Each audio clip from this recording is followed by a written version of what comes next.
Dober dan, en super lep kolesarski pozdrav. Zmeraj se pogovarjamo samo o tem, kako treniramo naše mišice, naš srčno-žilni sistem, kakšne prehranske dodatke uporabljamo. Kaj pa možgani? Kako pa treniramo naše možgane? Danes vam bom povedal nekaj o tem, kako lahko s kolesarjenjem vplivamo na vzdrževanje možganov in da se izognemo demenci. Zadnja sobota v januarju, en lep sončen dan se obeta, čeprav je pa bilo ob 9 zjutraj komaj 2 stopinji Celzija.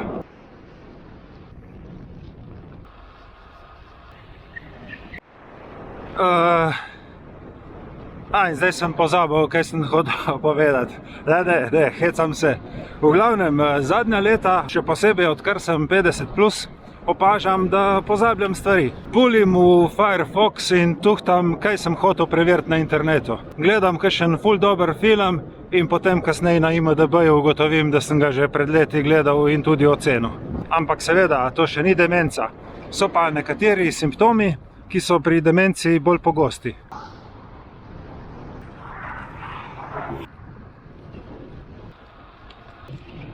Težave s spominom, ki se poslabšujejo, težave s koncentracijo, težave z orientacijo in prostorom okrog sebe, težave pri vsakodnevnih opravilih, nezainteresiranost za okolico. Ampak te simptomi so od osebe do osebe različni in diagnozo za demenco lahko postavi samo zdravnik, ki bo pred tem opravil več pregledov in več testov. Obstaja več načinov, kako lahko vzdržujemo možgansko kondicijo in kolesarjenje nam pri tem lahko izredno pomaga. Na splošno velja, da nobena ura, ki je preživeta na kolesu, ni vržena proč. Jaz vam bom danes poskušal pričarati nekaj teh lepih utrinkov z mojega kolesarjenja. Mogoče boste vmes pa zvedli še kaj novega. In seveda, da ne pozabim, link od Strave, kjer se vozim, bo tako kot zmeraj od spodaj v opisu videa.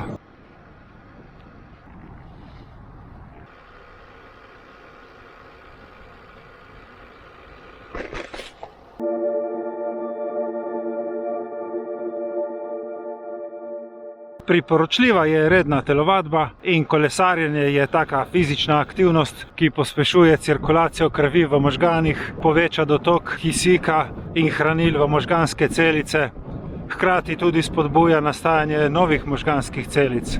Pri kolesarjenju je potrebno ravnotežje in dobra motorika, kar seveda izboljšuje kognitivne funkcije. Pri kolesarjenju smo v neposrednem stiku z okolico, kar nam izboljšuje orientacijo in nasploh občutek v prostoru, v katerem se nahajamo.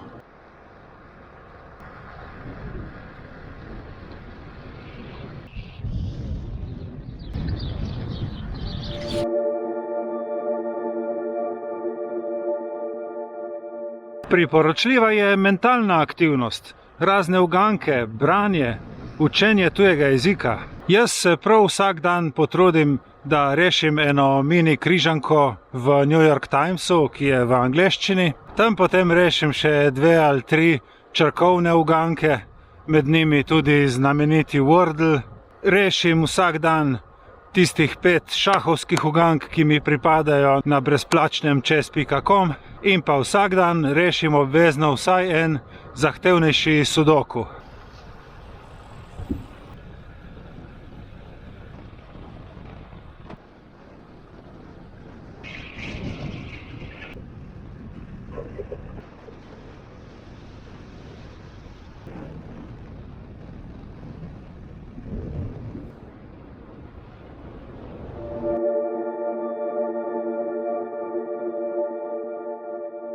Mi kolesarji, tako rekreativci kot tudi profesionalci, dobro vemo, kako lahko vpliva prehrana na naš performans in zdrava prehrana lahko pomeni tudi nižje tveganje za demenco. Različne ribe, kot so losos, sardine in tuna, so bogat vir omega-3 maščobnih kislin. Zelenjava, recimo ohrovt, brokoli ali pa tudi avokado, so zelo bogat vir antioksidantov. Razni oreščki, kot so mandlji ali pa čija semena, so pa zelo dober vir vitamina E.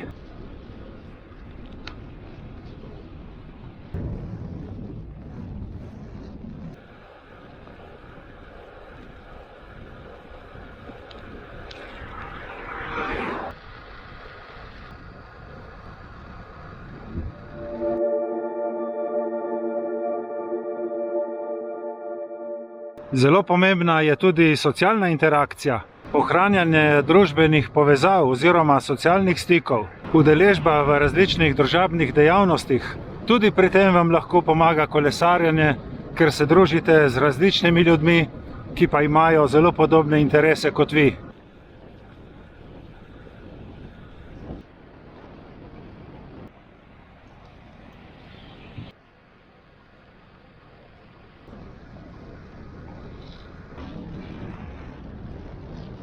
Ni toliko sonca, ko sem mislil, da ga bo, ampak jaz se imam vseeno super in hkrati je to odlična priložnost, da grem jutri v upanju, da bo sonca več, še enkrat na kolo. Ali pa se je segrelo, vsaj to, tropske 4 stopinje.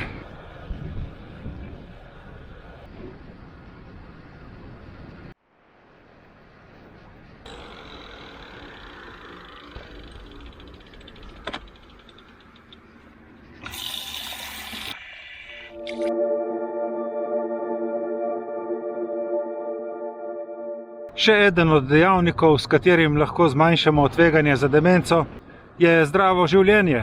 Kajenje in alkohol zelo slabo vplivata na možgane in če opustimo ti dve razvadi, imamo veliko manj možnosti, da bi se pri nas razvila demenca. Kolesarjenje nam seveda pomaga tako pri ohranjanju teže, kot pri ohranjanju telesne kondicije in nasplošno definira naš način zdravega življenja.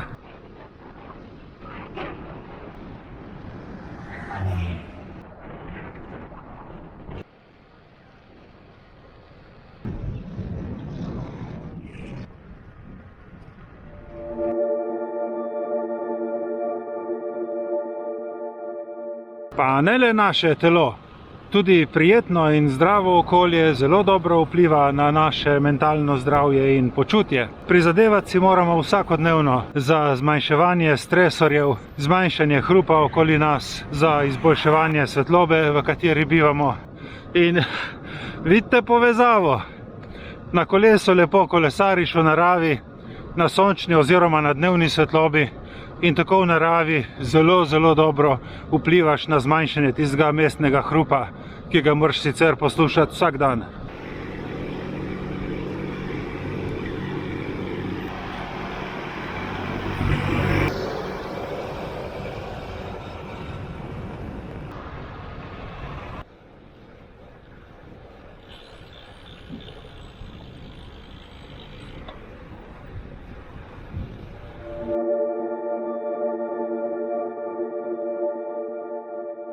In ne nazadnje je za splošno možgansko kondicijo zelo pomembna tudi sprostitev in dober spanec, kjer vidim povezavo v tem, da se na kolesu lahko lepo umiriš in sprostiš.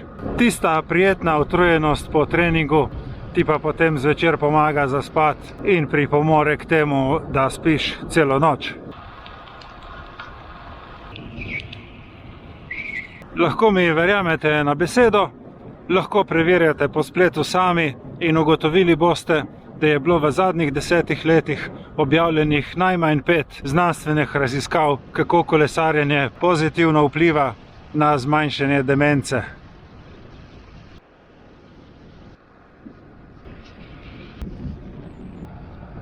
Jaz vam resnično želim čim manj tistih zadreg v stilu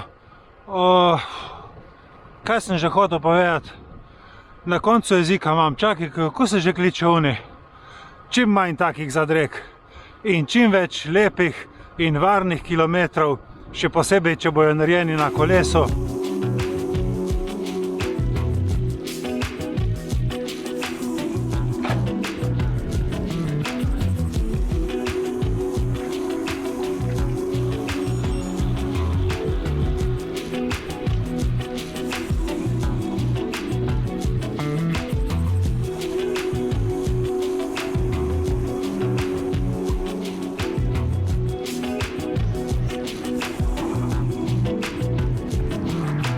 Hvala vam za pozornost in se vidimo prihodnjič. Čau, čau!